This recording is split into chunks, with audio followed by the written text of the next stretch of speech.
Era un sábado cualquiera de septiembre en Carpentras.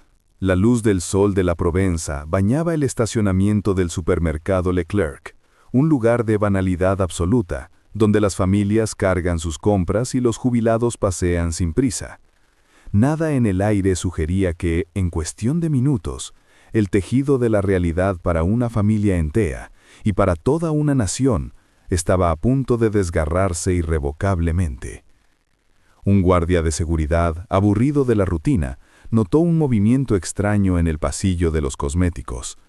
No era un robo, no era un asalto, era algo más patético, más sórdido. Un hombre mayor de apariencia inofensiva, con el pelo canoso y vestimenta respetable, sostenía su teléfono móvil de una manera peculiar. Lo deslizaba con sigilo bajo las faldas de las clientas distraídas. 3 víctimas. 3 momentos capturados sin consentimiento. Cuando el guardia lo interceptó, el hombre no opuso resistencia. Parecía un simple pervertido, un viejo verde atrapado en una falta menor que le costaría una multa y la vergüenza pública. Pero aquel guardia no sabía, ni la policía que llegó minutos después podía imaginar, que aquel teléfono móvil no era solo un dispositivo de grabación. Era la llave de una cripta. Era la primera ficha de dominó que al caer revelaría el abismo más oscuro de la historia criminal francesa reciente. Ese día, el 12 de septiembre de 2020, el mundo tal como lo conocía Gisèle Pelicot dejó de existir, aunque ella todavía estaba en casa, preparando la cena, ajena a que el hombre con el que había compartido 50 años de vida, el padre de sus 3 hijos, el abuelo cariñoso, acababa de abrir la puerta del infierno. ¿Qué sucede cuando la persona que duerme a tu lado es un monstruo que ni siquiera la ficción se atrevería a inventar? ¿Cómo se sobrevive al descubrimiento de que tu propia cama, tu santuario, ha sido durante una década un escenario de tortura del que no tienes ningún recuerdo? Esta no es solo la historia de un crimen, es la autopsia de la confianza humana. Para entender la magnitud del horror que estaba a punto de ser descubierto, debemos viajar primero a la aparente tranquilidad de Mazan, un pueblo pintoresco, a los pies del Mont Ventoux, donde las casas de piedra y los campos de lavanda crean una postal de la jubilación perfecta. Allí vivían los Pelicot, Dominique y Gisèle. Para los vecinos eran la pareja ideal. Él, un electricista retirado, servicial, siempre dispuesto a arreglar un enchufe o echar una mano. Ella, una mujer elegante, culta, devota de su familia. Pero Gisèle no estaba bien. Llevaba años sintiéndose extraña. Había periodos de tiempo que se borraban de su mente, lagunas negras donde la memoria fallaba. Se despertaba aturdida, con dolores de cabeza inexplicables, con una fatiga que le pesaba en los huesos como plomo fundido. Visitó a neurólogos, a cardiólogos, a especialistas en sueño. Se sometió a escáneres cerebrales temiendo lo peor: Alzheimer, un tumor, una degeneración cognitiva prematura. Los médicos estaban desconcertados. Fisiológicamente, todo parecía estar en orden, pero ella se desvanecía. Sus hijos estaban preocupados. Mamá ya no es la misma, decían. Mamá olvida las cosas. Mamá se queda dormida en las reuniones familiares. Y a su lado, siempre solícito, estaba Dominique, el marido preocupado que la llevaba a las consultas, que le sostenía la mano, que escuchaba con atención los diagnósticos fallidos. Él que le preparaba la cena cada noche, él que le servía el vino. Nadie sospechó jamás que la enfermedad de Gisèle no estaba en su cerebro, sino en la copa de cristal que su marido le tendía con una sonrisa cada velada. Nadie sospechó que su letargo no era natural, sino inducido químicamente.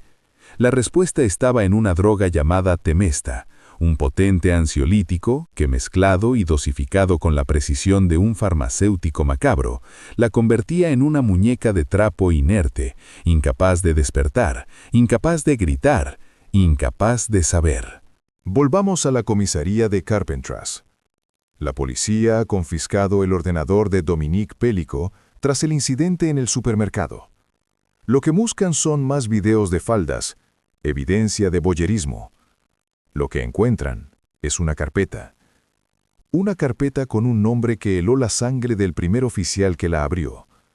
Abusos. Dentro, no había unas pocas imágenes. Había un archivo meticulosamente catalogado. 20.000 fotos y videos. Una década de documentación. Y en el centro de todas ellas, Giselle. Pero Giselle no estaba posando. Giselle estaba inconsciente y no estaba sola. En la pantalla desfilaban hombres, docenas de ellos. Hombres desconocidos, hombres de todas las edades, de todas las razas, de todas las complexiones. Entraban en la habitación matrimonial, en esa casa de Masan, mientras ella yacía en un coma químico profundo, y la violaban. Una y otra vez, durante 10 años. El policía que revisó el material tuvo que apartar la mirada.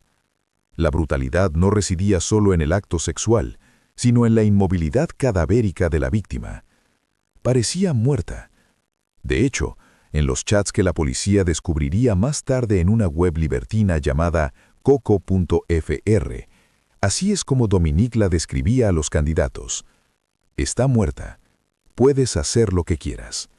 El momento en que la policía tuvo que informar a Giselle es quizá el punto de ruptura psicológica más intenso de esta historia.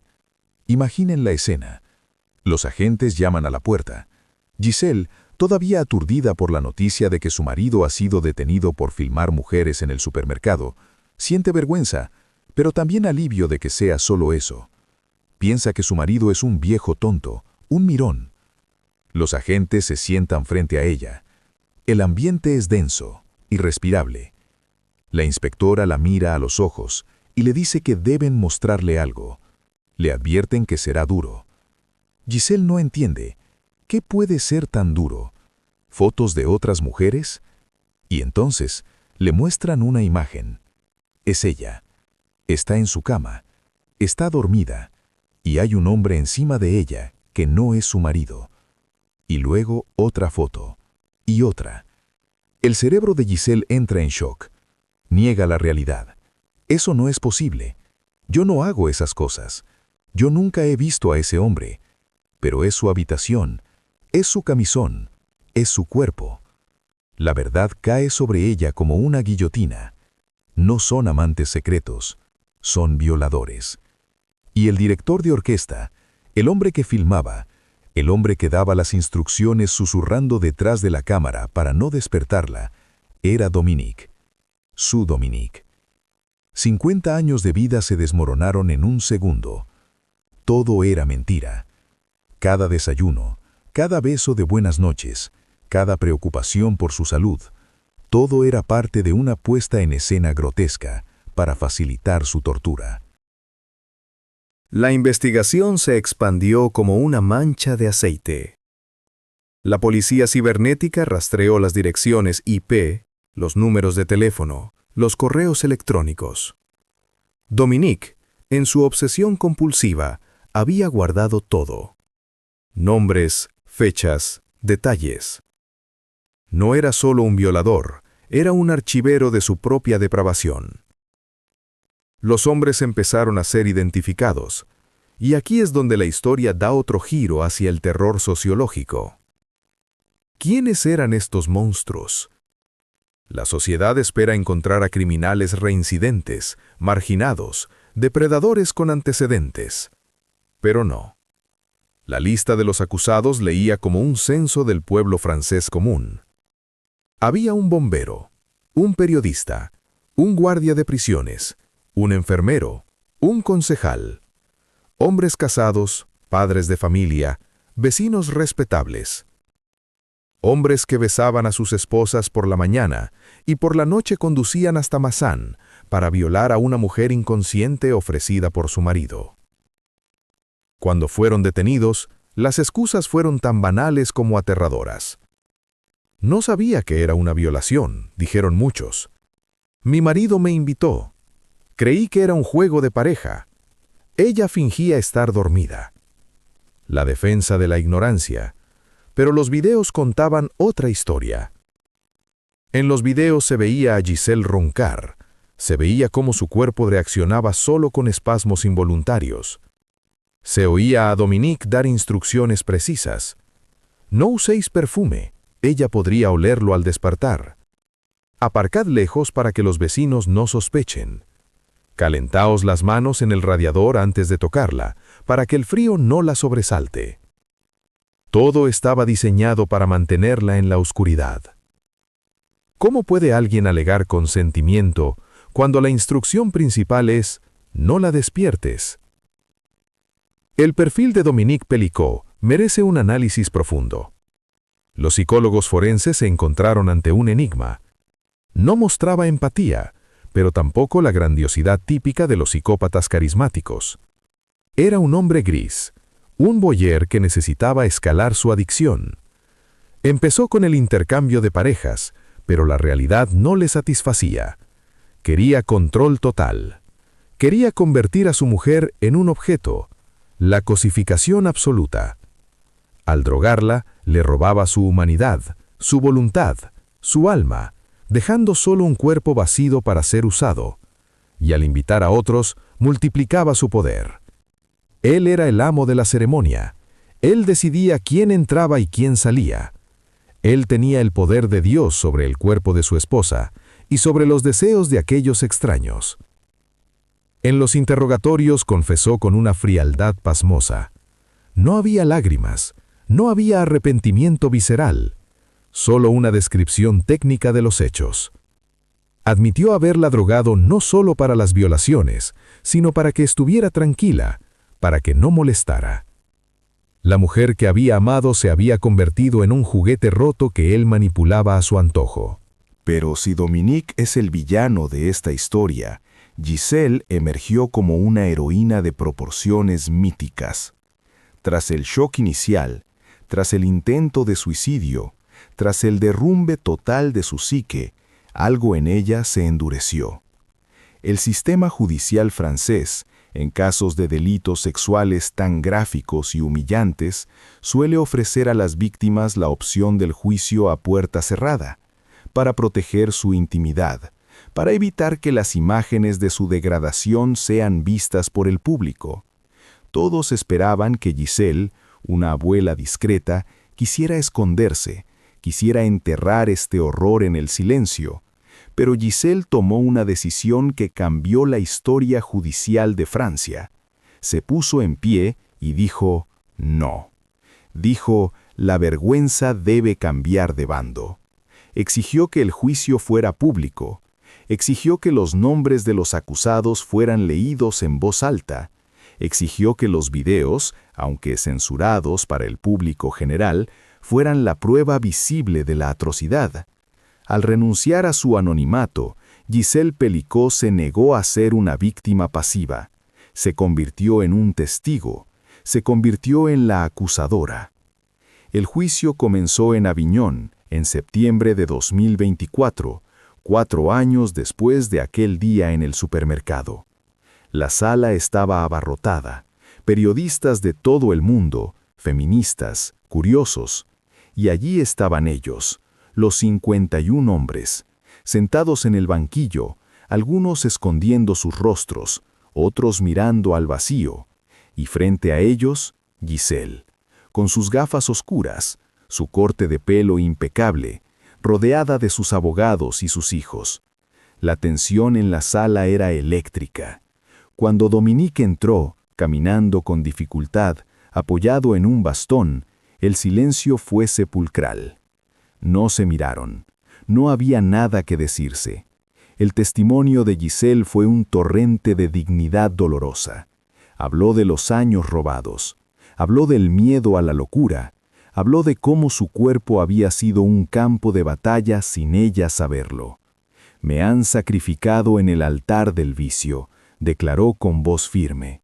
Y cuando los abogados de la defensa intentaron sugerir que quizás ella sabía algo, que quizás había consentido en algún momento del pasado, la indignación de la sala y de la opinión pública fue unánime. No había zona gris, había una mujer inconsciente y 50 hombres que se aprovecharon de ello. El desfile de los acusados fue un estudio de la cobardía humana. Uno tras otro intentaron minimizar su culpa. Culparon a Dominique. Dijeron que fueron manipulados. Dijeron que tenían miedo. Pero las pruebas eran implacables. Los registros de chat mostraban entusiasmo, no coacción. Mostraban peticiones específicas, fantasías oscuras. La frase Asuinsu, a espaldas de ella, sin su conocimiento, aparecía una y otra vez en las conversaciones. Sabían, todos sabían, y si alguno tuvo una duda, el hecho de entrar en una casa a oscuras, susurrar y violar a una mujer que roncaba, debería haber sido suficiente para detener a cualquier ser humano con un ápice de moralidad. La banalidad del mal, concepto acuñado por Hannah Arendt, cobró vida en esa sala de Aviñón. No eran monstruos con cuernos, eran el vecino que te saluda en el ascensor. Y eso es lo que aterraba a Francia. La pregunta que flotaba en el aire no era solo por qué lo hicieron, sino cuántos otros hombres normales serían capaces de hacer lo mismo si se les presentara la oportunidad, si se les garantizara impunidad, si un marido les abriera la puerta. El impacto del caso Gisèle Pelicot trascendió lo judicial. Se convirtió en un referéndum sobre la sumisión química y el consentimiento. Francia tuvo que mirarse al espejo. Se abrieron debates sobre la definición legal de violación, sobre la cultura patriarcal que permite a los hombres deshumanizar a las mujeres hasta tal punto. Las manifestaciones de apoyo a Gisèle llenaron las plazas. «Todas somos Gisèle», gritaban, porque la pesadilla de Gisèle tocaba un miedo primordial, la vulnerabilidad absoluta en el lugar donde deberíamos estar más seguros. A medida que el juicio avanzaba, se revelaban detalles aún más escabrosos sobre la negligencia médica. ¿Cómo fue posible que durante 10 años ningún médico detectara la presencia de ansiolíticos masivos en su sangre? ¿Cómo se confundieron los síntomas de una violación continuada con problemas ginecológicos menores? El sistema había fallado a Gisèle en todos los niveles. Su marido la drogaba, los extraños la violaban, y la medicina la ignoraba. Solo el azar, el instinto de un guardia de seguridad en un supermercado un sábado por la tarde, detuvo la tortura. Si Dominique no hubiera sido tan codicioso, tan imprudente al filmar bajo las faldas en público, Gisèle probablemente habría muerto en esa cama, tal vez de una sobredosis accidental, tal vez simplemente desgastada, sin saber nunca la verdad. El veredicto final aún resuena, pero la sentencia moral ya ha sido dictada. Gisèle Pelicot, al salir del tribunal cada día, era recibida con aplausos. No aplausos de celebración, sino de respeto profundo, de reconocimiento a una valentía sobrehumana. Ella decidió que su dolor tuviera un propósito, que su historia sirviera para iluminar las esquinas más oscuras de la violencia sexual. Al final, la narrativa no es sobre lo que le hicieron a ella, sino sobre lo que ella hizo con lo que le hicieron. Se negó a ser destruida, se negó a desaparecer, y al hacerlo, obligó al mundo a mirar lo que preferiría ignorar. El caso de Gisèle Pelicot no es solo un crimen francés, es una advertencia global sobre los abismos que pueden esconderse detrás de las puertas cerradas de los hogares más respetables, y sobre la capacidad de resistencia del espíritu humano cuando decide que la verdad, por terrible que sea, es preferible a la oscuridad del silencio.